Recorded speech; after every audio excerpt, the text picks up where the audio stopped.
In tonight's headlines, South Korea's main opposition party demands President Yoon Suk-yeol step down, accusing him of insurrection after he attempts to impose martial law. In Hong Kong, the tolls for private vehicles using the Tai Lam Tunnel will vary by time slots, ranging from $18 to $45 starting next May, after the government reclaims control of the passage. And in wake of the city's falling home prices, the Monetary Authority introduces a special one-time mortgage scheme to help home buyers of uncompleted residential properties.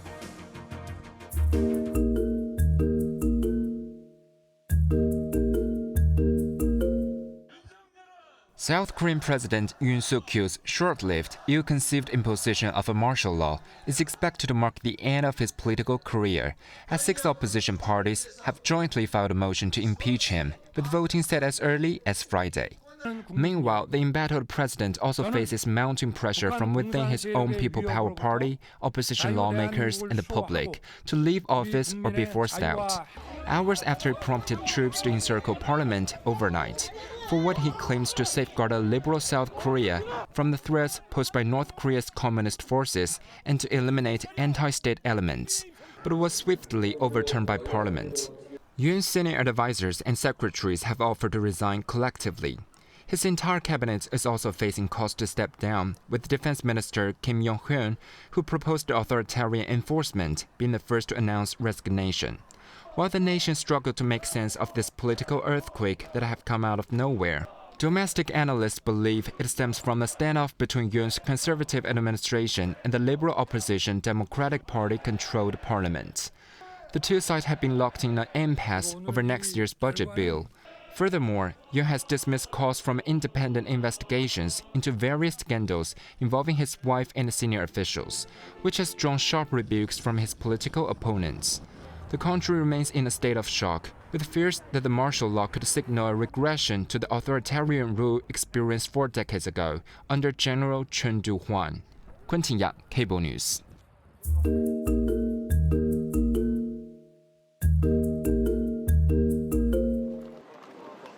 After a tense night of martial law in South Korea, flights from Hong Kong to Seoul proceeded as planned today. Travelers from the city expressed minimal concern over the turmoil at their destination, saying that they will avoid turbulent areas. This man said he was not familiar with political issues and just wanted to be a traveler. He added that the biggest adjustment to his itinerary might be returning to the hotel earlier and ordering takeout for dinner. Another traveler said her hotel was near the National Assembly and she would not change the itinerary drastically since martial law was lifted. It didn't bother me. I was worried that I couldn't go to Korea, she said.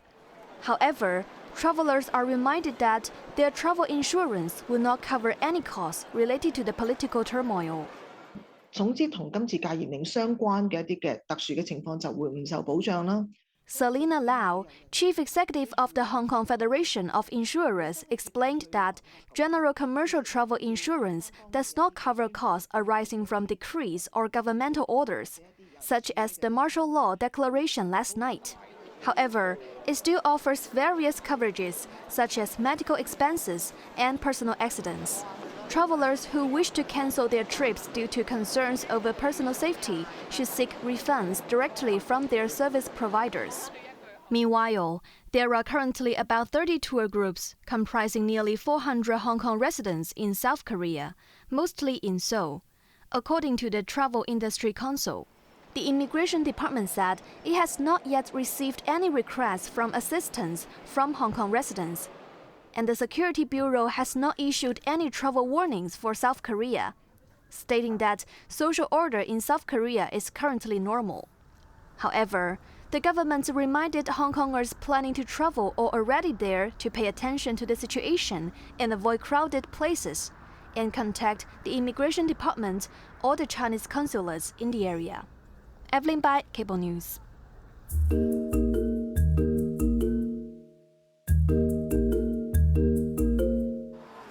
Drivers and motorists are set to pay 22 to 80% cheaper tolls than what they're paying now at the Tai Lam Tunnel when the government reclaims control of it next May, with even lower fares at off-peak hours under a proposed time-varying toll structure. Currently, the toll fees for private cars and taxis is $58, while commercial vehicles are charged between $64 and $213. Under the new pricing structure during the morning and evening peak hours, private cars and motorcycles will be charged $45 and $18 respectively. During the transition between different toll periods, the tunnel fee will increase or decrease by up to $2 every 2 minutes. In normal hours, private cars and motorcycles will be charged $30 and $12 respectively. Off-peak hours, Sundays, and public holidays will see further reduced rates. Taxis will enjoy a flat rate of $28 all day. The same goes for commercial vehicles such as trucks and buses, with a fixed rate of $43 at all times. Authorities estimate that under the new toll scheme, the traffic flow in the Tai Lam Tunnel during peak hours can reach its full capacity. Meanwhile, the congested traffic on Tuen Mun Highway and To Lo Highway can be released by 2 to 5%, with Tuen Mun Highway seeing a reduction of 300 vehicles per hour during peak times. In addition, the government said the reason to set a charge of $18 for private cars during off-peak hours instead of making it free is to adhere to the user's pay principle. The bill is set to be submitted to the Legislative Council next Wednesday, aiming for approval in the first quarter of next year. Jeremy Zhu, Cable News.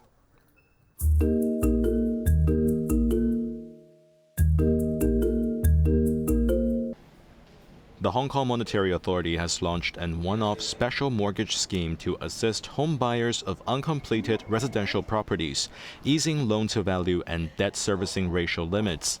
The special scheme aims to support stage payment home buyers while ensuring robust risk management within banks' property mortgage lending practices.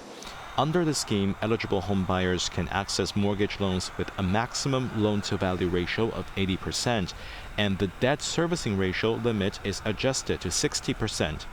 The scheme applies to uncompleted residential properties intended for self-occupation, with provisional sale and purchase agreements signed between January 1, 2021 and December 31, 2023, using stage payment plans with mortgage applications submitted today or later.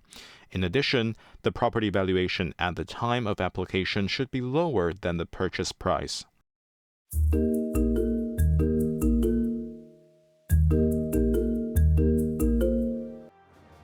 Chief Executive John Lee called for adherence to the Constitution when deepening reforms and emphasized the importance of strengthening constitutional education.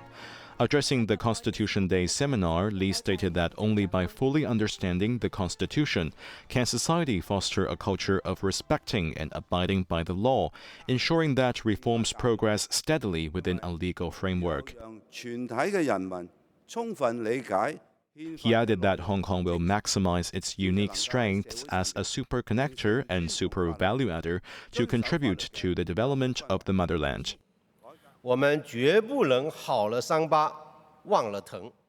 At the same seminar, Director of the Central Government's Liaison Office, Zheng Yansheng, acknowledged Hong Kong's positive developments, but stressed the need to balance security and development, as well as legal compliance and reform. Hong Kong has achieved stability and is now in the position to focus on economic growth and development. However, we must not forget the pain after the wound heals. Regardless of the time or situation, we must uphold the spirit of the law to maintain a high level of security, he said.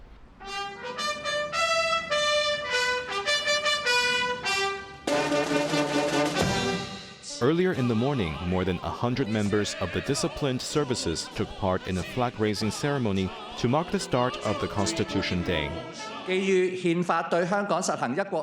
Speaking at the ceremony, Justice Secretary Paul Lam said the Constitution provides the fundamental legal protection for the one country, two systems framework, and residents should start learning about the Constitution from a young age. Jeremy Zhu, Cable News.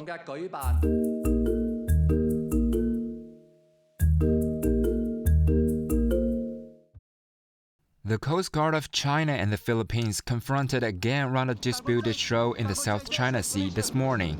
Footages released by the Philippine side showed a Chinese Coast Guard ship fired water cannons and blocked a Philippine vessel entering the contested waters of Scarborough Shoal, also known as Huayandao in China.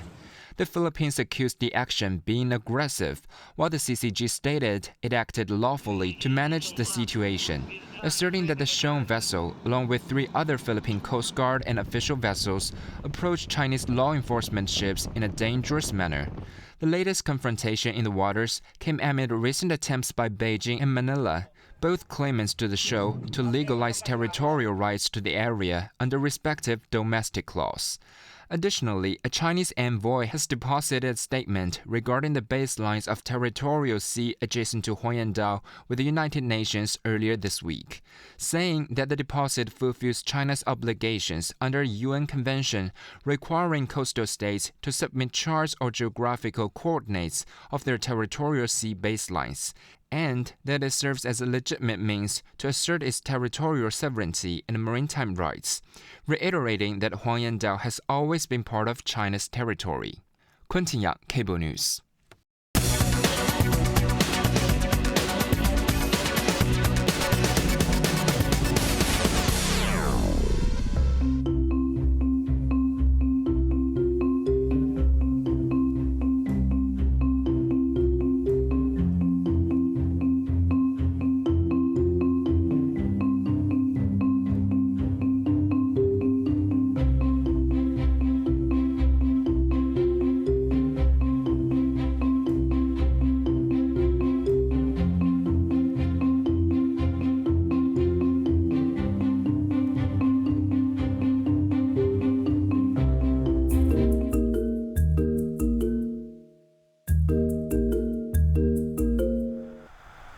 Hong Kong business activity eased in November, signaling heightened concerns among businesses and a renewed fall in exports.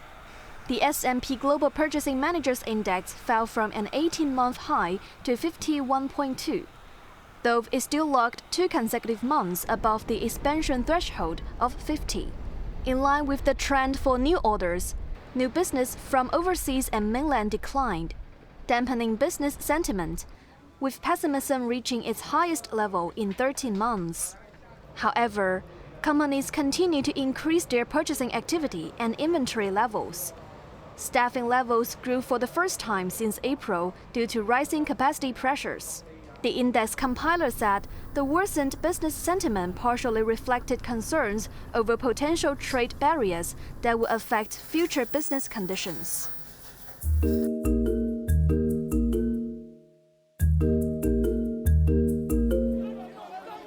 South Korea has gone through a tense night amid a martial law chaos, so did the financial markets. The nation's president Yoon Suk-yeol's surprising martial law decree sent the won plummeting 2.6% versus the US dollar overnight, the lowest level in more than 2 years. The currency rebounded about 1% in Asian trading as the martial law was lifted after 6 hours of implementation. The Bank of Korea said it has started irregular repurchase agreements to boost short-term liquidity supply and would deploy measures to stabilize the foreign exchange market as needed. Meanwhile, the South Korean stock market opened as usual this morning but saw significant pressure. The benchmark KOSPI index closed 1.4% lower. Banks were among the worst hit in Wednesday's stock sell-off, along with companies seen as related to Yoon policies, including nuclear energy and corporate reform.